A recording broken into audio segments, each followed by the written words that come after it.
Hi. Hello, everybody. Hey, everyone. Good day to you. This is the day. This is the day where your life is going to change even better if you listen and heed our warning. If not, this is the day your life will get progressively worse. So I hope Because you're. I hope you're you being got. I hope you have eardrums and you can hear you're, us. you're being willfully ignorant if you dismiss these words inscribed in tablets, but first announced to you. YBC. We're actually putting this in tablets. I'm just Yes. kidding. Not tablets like you might think. Tablets like the other kind of tablets. Yeah. So, with that being said, right, let's like jump pills. in. Maybe, Okay. all right, we're here to dismantle this pattern that exists in all of us, no matter what level you're at, right? You might be just like early on getting into your business. You might be seasoned pro, right? You might not even have ever started a business. Whatever it is, it's still the same pattern, right? As if you want to tell them what the pattern is. All of you and all of us, you're always looking at this point, but we're going to get you to jump off into considering your money fears. You Ooh. have fears of money and the way you see money and the purpose of money that are deeply interwoven into your flesh, into your DNA, into your thinking, that is affecting your decision making. And this is a really, really big point. It's affecting your decision making. And Yes. you feel like you're a planner, you feel like you're being smart about it, but it's deeper than that. There are layers to this. And when you get this resolved, and based on even these next 20 minutes here with us listening to this, you are going to have clarity in how you can look at money and think very effectively about it. So you can enjoy the fact that there's something called money, and you can make it work for you.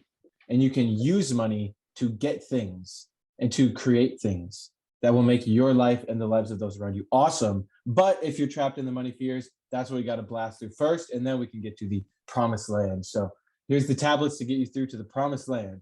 All right, cue the intro. I'm just kidding. We don't have an intro yet. I thought you probably thought we were gonna. I gotcha. The intro is me and Mitch talking, Yeah, exactly. making random The bullshit. intro is Asif and I introducing you to a new way of looking at life, baby. It may not even be new for some of you, right? Some of you might be a little bit more seasoned veterans, but either way, right? This shit goes deep, right? If you haven't been at this for over 7 years, guess what? You still have cells in your body that are holding on to information and memories from the past, which are keeping you enslaved to some degree. And I don't know about you, man, but I want 0% slavery, right? 100% You guys don't want that, right? You guys don't want that, right? You guys, bro, listening, I don't you guys know, because the way that people be acting nowadays, acting like they like being silly, enslaved. Yeah, it's crazy. crazy. It's silly. We all act silly sometimes. We're here to pull you out of the silliness, okay? Yeah. And hey, make sure you answer these questions to us. If we say you guys don't want that, you have to answer, because even if there's no microphone around you, we hear it. Yeah. Say it loud too, like especially if you're like on the bus right now. On the bus, on the train, in your private jet, just be like, I'm not like, silly. no slavery, no slaves. Yeah. Hashtag no slaves. Okay. Hashtag no slaves. All right. Yeah. So this fear pattern, right? It's actually like pretty simple. I mean, you may not have the vocabulary for this, but fear is separation, is ego. Okay. And what I mean by that is fear is you not realizing yourself and trusting yourself to just get shit done, to have certainty in what you're doing. Now, there's a difference between fear and danger, right? You don't actually need fear. Danger and being able to sense danger, like, okay, if I'm standing at the edge of the cliff and I have a little bit of like, okay, I gotta not get near the cliff. Good, that's called common sense. Okay. What we're talking about is fear, is irrational thinking, is letting your emotions start to hijack you and your directive principle. Remember earlier we talked about integrity means personal directive principle. That was in a past episode on defining integrity. Your ability to have integrity and to just act in the best way and to make the best decisions all the time, that is from you living in certainty and you sharing yourself with others, with the world, without having fear. No fear needed, right? Remember those things as kids? It was like, just add water, just add batteries. It's like, just don't add fear. And then you will be able to become very effective. But it's not so easy to just consciously hear this, right? It goes a little bit deeper than that. So Asif, you shake them up, baby. So we're always taking apart our money fears across the Sunday YPC calls. So if you don't know about those yet, we have a Sunday call every Sunday. It's called the Young Billionaires Club group call. And that happens at 10:30 a.m. Central Standard, 11:30. And it may have changed. We're liking this time. True. This time is great, but just in case, if you're listening to this like a year from now, it might be different. But the call will continue nonetheless. Exactly. All you have to do is jump into the Discord, and then in the Discord, you'll be able to find what time that call is at. So we're always going to be taking apart these money fears because they're so specific. But we want to cover a pattern that affects many, and it's likely affecting you no matter where you're at. Okay. But there's a couple of different ways of describing it. So we'll describe it and share with you a little bit about how it might be holding you back. And then it's up to you to go take it apart. And the first one is acting out of a place of safety and security. Mm-hmm. Okay. Now, don't get it twisted here. I'm not saying, bet all the money that you're supposed to pay your rent with, into some investment and blah, blah, blah. That's not what I'm saying. Just consider the words acting out of safety and security. Okay. You have to realize that this is job mentality. This is slavery mentality of not being willing to, for example, you want a year of cushion. What do I mean by that? It means you want to save up 6 months of savings to make sure that your expenses are taken care of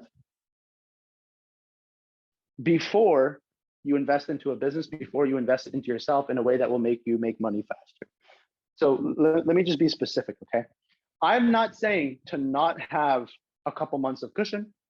I'm not saying that you shouldn't have eventually 6 months of cushion, 12 months of cushion. When I say cushion, that means, if you stopped working, you can cover all of your expenses for 6 months, 12 months, whatever amount of months, because you have money saved up. What I am suggesting is, unless you are in a business and that you have the right tools to actually increase your income at a rapid rate, it doesn't make sense to just focus on having a cushion. There's specific reasons for that, but what people don't realize, we always hear this term, saving for a rainy day, right? Saving for a rainy day. Mitch, you know what I'm talking about, right? Of course, I did it for many years and I stayed broke during those years. So can you share a little bit about the process, like how you're shifted a little bit? And then I'm not saying that you should have no savings. Exactly. But just to share a little bit of context on that. Yeah, well, here's a cool way of looking at it, right? This was told to me by a gentleman who has made millions and millions of dollars, even in his early 20s, he did. And now he's, decades past that. And so the guy knows a thing or two about money and about life. And he suggested to me, because I was really concerned about savings for a while, right? I was like worried because of like getting married and I got to pay for the wedding and make sure we can do the honeymoon and we're buying a house and I have all these reasons why I need to save money. He's like, stop using the word saving. It's like change saving to growing. Now, why would someone who's really fucking wealthy tell me that? Right? Look at the word save. What does it imply? Fear, scarcity, lack. I gotta save because there's not enough. Scarcity. Like if you save the princess or you need saving, does that mean you're lost or dying or something? Oh, Mitch, can you save me? Save him. Exactly. It's like we need a savior, right? It's like fuck that, right? Of course, you can still set money aside, but look at it as growing, right? You can grow that cushion, right? Or grow that fund. And then what do you use that fund for? You just sit there and look at it so you can feel nice and safe and secure? No. Right? Because that is, there's a lot here, right? We'll just touch on it at a high level right here. Mm-hmm. So change saving to growing, because when you're looking at growing your money, that's good. But if you don't know how to grow money, you got to use your initial bit of money that you're growing to get access to the tools so that you can rapidly change your ability to learn and grow and understand things like how money actually works, right? Because if you think you're going to get it from reading Tony Robbins' book on money, like, good luck. Because I know plenty of people who read that book or claim to have read that book and they're still freaking broke. Granted, there's still good stuff in there. I'm not saying Tony's trying to dupe everyone, but to think that you can process that book, and it's like, there's a lot to it. Now, if you don't have the right programming to handle the money, you can read that book too, and you'll find the bits and pieces that align with how you already see yourself, and then you'll discard the rest, and you aren't going to actually understand how to really grow your money. So for myself, right, because I had for a long time, right, I could make money, but then I would lose the money, and I wanted to learn how to like hang on to money and grow my money.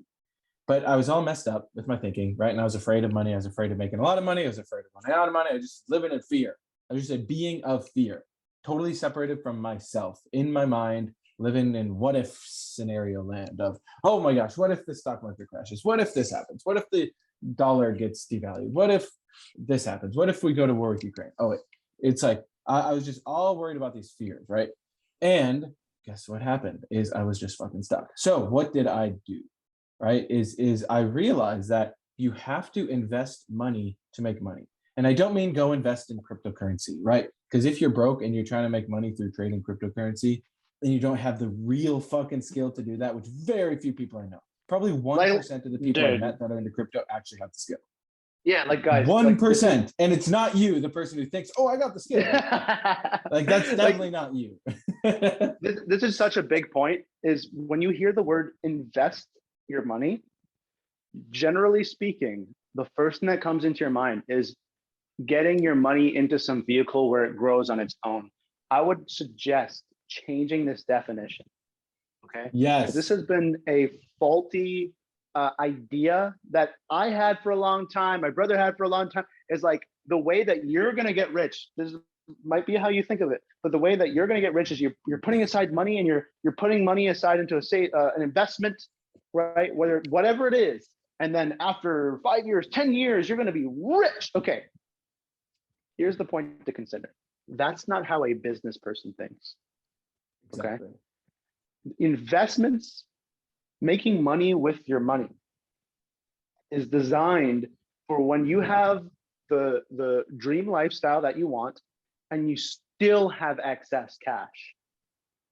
And you're like, man, I'm just overflowing with money and I can't invest any more into my business, which we're going to talk about in a moment. Therefore, I will then put it into things where I can make 10% a year. Okay, 10% a year. That's what wealthy people are looking for. Okay. Yeah.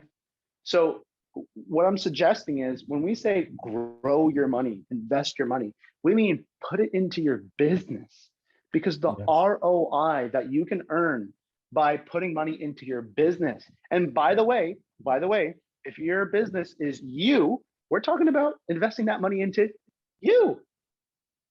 The ROI that you would get. So like, for example, I'll give you a couple of examples. Okay.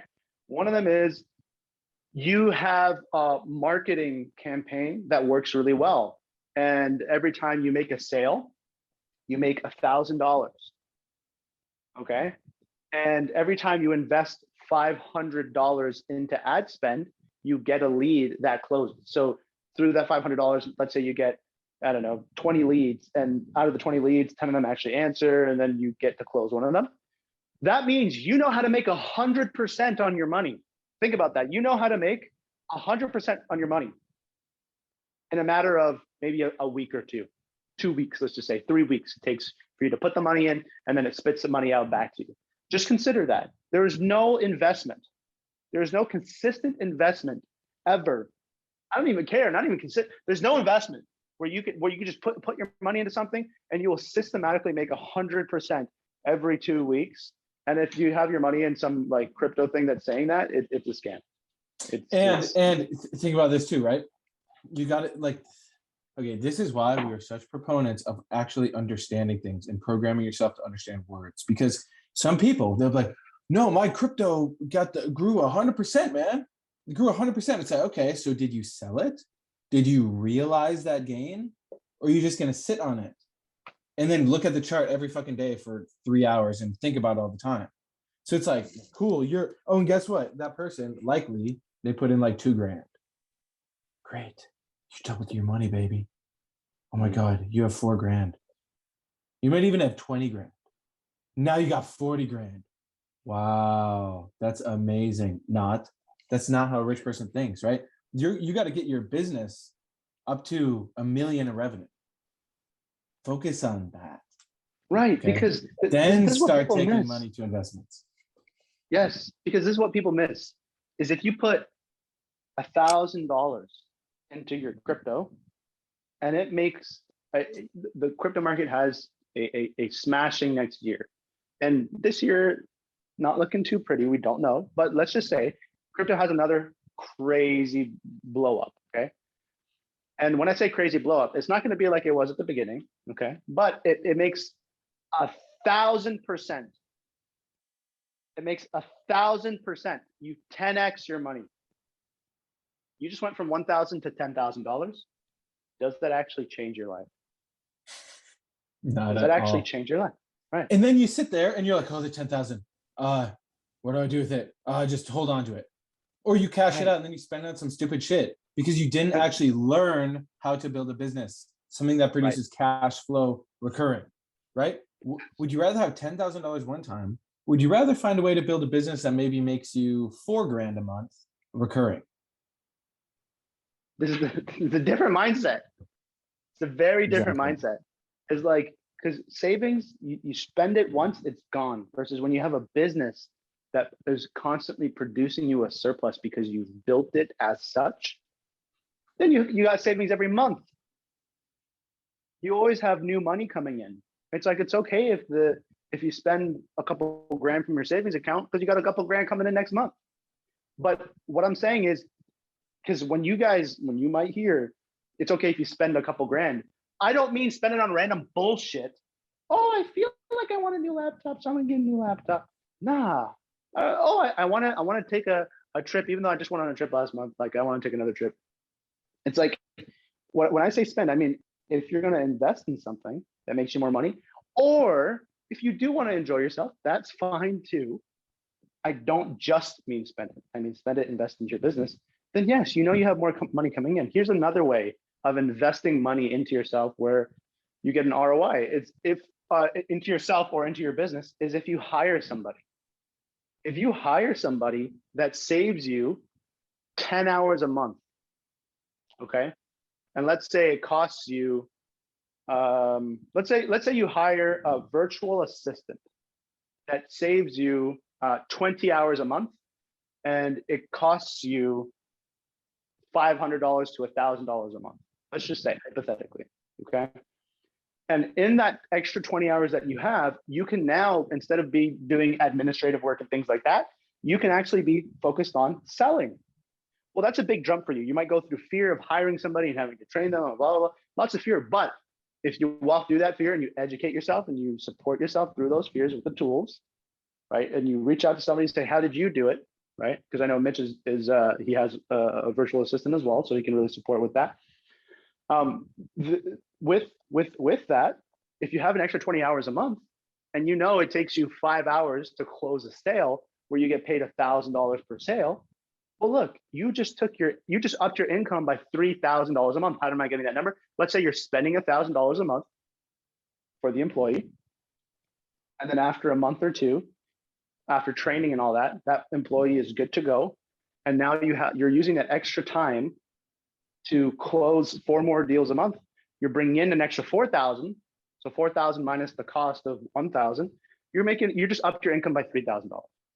Right? So it's just a way of looking at it. Another way is investing in yourself. We have so many stories of people using TechnoTutor to, even people who just have a job. They doubled, I don't know if I should say their name. They have a video on YouTube, but they doubled their income. You can find it if you look. Yeah, exactly. Like they doubled their income. They live in California, so I'm not talking about they went from making $10,000 a year to $20,000 a year. I mean, they live in California and they doubled their income once. And then I remember reaching out to him a couple months ago. We chatted again, And he was telling me how he doubled his income again. And I was like, wait, no, like you mean like from before? Like I already knew that. He's like, no, I doubled my income again. I was like, damn. Right? Just by he had Techno Tutor, he was skeptical, blah, blah. He got it for himself. And then he's like, wow, Techno Tutor has paid for itself 10, 20 times over. You don't know. You do not know anywhere where you can make 2,000%. That's 20x your money in a year or two. Right. So this is an example of investing into yourself. But what would stop somebody from doing that, Mitch? You think you understand it. You think you fully understand your situation that you're in. And like, it's just this pattern that's just so fucked that so many people have. And they're like doing this. There's one in particular, man. I see it. It's this insidious pattern that people have. And they're trading Forex or crypto or whatever they trade. And if they do a certain amount of trading, they get a funded account. Yes. Now, I don't know all the details of this, but it's like, dude, why are you being the little minion in that system? They're literally mining your energy. So you can do the trading, and then they find the good people who are good at the trades and they execute and whatever. Then guess what? Okay, great. And I'm sure they sell you on some grandiose vision of how you're going to have 100K in your account and you're going to make 20% a month or some shit like that. And you owe 20 grand a month, right? I'm sure they have some beautiful vision that they paint for you. Guess what? Why are you not thinking like the guy that runs that business? Why are you not able to see what they're doing? You're basically an employee for them. You're enslaved to them. Because do you want to spend 8 hours a day looking at a fucking screen? Oh, sorry, 3 hours a day, right? Because you can do this in 3 days or in 4 days a week, 3 hours a day. Right. Oh, yeah, okay. And then you make your 20 grand a month. Okay, right. No, Mitch. No, my opportunity, it's more valid because mine's only 2 hours a day for 5 days a week. So it's more realistic, right? And you were off when you said 20K. It's actually like 7 or 8K a month. So right, exactly. Oh, my bad. I'm sorry, right? No, it's the premise, right? It's the premise of I am going to learn this quick skill so I can do this one thing. And it's like, how are you developing as a human being to do that? You're literally becoming like a little automated, you're like an automaton being told what to do and like, okay, must trade at this point in time. It's like, if you really want to do that, okay, sure. I'm sure there are some people who actually crush it at that. And if that's what you want to do and all that, okay, cool. But then how are you going to use that money that you're making to now reinvest in yourself so you can learn things like people skills and like how to build a community and how to have a stable relationship and how to create real value in the world besides just trying to manipulate markets. And so that's one pattern, right? Another one is people that might have a current job and they want to start a business, right? And we did a whole episode on this. We called it like structure, energy, cash flow, and relationships, something like that. And that in there, we really addressed the pattern of people not having a structure that they can be plugged into.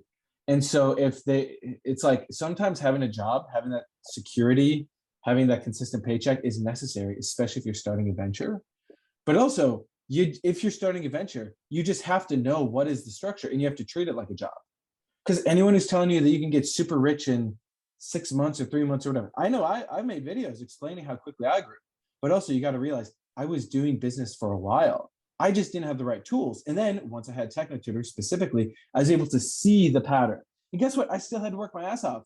And over 4 months, then I grew my income from 3K a month to 30K a month in profit. Sorry, the dogs are going ham because they're in agreement, right? They've been like, preach it, Mitch, preach it. But this is exactly it, guys. Like, really just consider this. Because when you're going to make a decision, everywhere where you've accepted safety and security over everything, it will hold you back from making the decision that you need to make in order to transcend. Every point inside of you that says, I don't want monthly payments. I don't like interest. Sorry, you think like a poor person. This is the truth. This is exactly how I used to have the idea in my mind. I'm like, I can make money. Therefore, when I make money, I'm going to buy a house cash. I'm not going to borrow any money from the bank. I don't want to be in debt to anybody. Then I realized later that's very stupid. It's very, very, very stupid. That's for another time. Okay. But this is just something to consider. If you're thinking, I don't want to do monthly payments because I want to not have any interest and so I know I need, to invest in my business, invest in myself, whatever the case may be, but I can't do it yet because of some mental block that I have about making payments. Silly. Okay. If you need more detail on that, just reach out one-on-one. Reach out to me, reach out to Mitch. I'll support you through that block because I had to walk through it. Mitch had to walk through it. Okay. Another one is, for example, you're just looking at, oh, this is going to put me in a tight situation. This is going to put me in a tight situation. Okay, I'll explain one concept. You're always going to take care of your survival before you take care of your prosperity. So in other words, so I'll just say it one more time. You're always going to take care of your survival before you take care of your prosperity, your growth. So if there's an opportunity for you to grow and you don't get it. So for example, you're like, oh, I need to buy this thing for my business. Okay. But I have other bills that are due that are going to hold me up. Okay. And I'm going to be put in a tight spot. Guess what? If you don't buy the thing for your business, you're going to be able to sort out your survival thing, that you have your rent due or whatever. If you do buy but you're not going to buy the thing for your business, even the month after that, you're going to wind up in the same pattern. If you do buy the thing for your business, you're still going to be able to figure out the rent thing because you have an ability, and you'll notice this. Do you ever really miss, even though you're under great pressure to make your rent, to pay your bills, whatever, do you ever let that slide? Don't you always figure out a way to push through and figure that out? You go into overdrive and you pick up some side gigs and things like that. This is the point to consider. The prosperity point, you should prioritize that because you're always going to figure out the survival point. You're always going to figure out how to pay your rent. You're always going to figure out, okay, let me just talk to the landlord. Just give me 5 more days. I'll make sure I pay it. Boom, problem solved. Just a little bit of communication. But if you put aside the prosperity point, you said, oh, I'm going to take care of my rent first. The prosperity point will always get shafted. The thing that would make you grow, because it's not a necessity, it's always going to get shafted. It's always going to get pushed to the side. It's always going to get deprioritized. It's never going to be a priority. That's why what I'm suggesting is when you get yourself out of the thinking of a slave, safety and security first, and you start prioritizing a little bit of growth, because that's showed in everything that you do, then you're going to start making the steps forward that you want. Okay. So anyways, going to wrap it up because I know Mitch is going to get popping here, but it's very simple. Okay. It's looking at where can I push through my money fears? Where can I prioritize growth over safety? Where can I prioritize growth over safety? If you guys need any one-on-one support about where you might be getting tangled up in that mindset of prioritizing safety and security over growth, reach out to myself, reach out to Mitch. We are always here to support because we know that we couldn't figure this stuff out on our own, okay? If you guys have any other questions and you come on the YBC call, feel free to ask it there. A lot of great questions from you guys coming in on the Sunday calls based off of these audios. So keep doing that. That fuels us. That gives us more content. That lets us know where people are at. So continuously support yourself to face these points inside of you. Because if any of this struck a chord within you, this is your responsibility now to go take this apart. Okay, take the time to do your writing on it, do your techno tutor on it, and you'll find something that you know has been holding you back for a long time and that you will transcend because, not just because you listened to the audio, because you listened to the audio and you went and took apart your shit. Okay. So other than that, ladies and gentlemen, me and Mitch got to wrap it up. So we're going to head on to the next one. Get on the calls, share this audio with other people, like, comment, do a little dance and get hyped up for the rest of the week for whenever you're listening to this. And we'll see you guys next time. Mitch, is that good to go, brother? I don't know. Yep, we're good to go. Thanks. Awesome. Take care.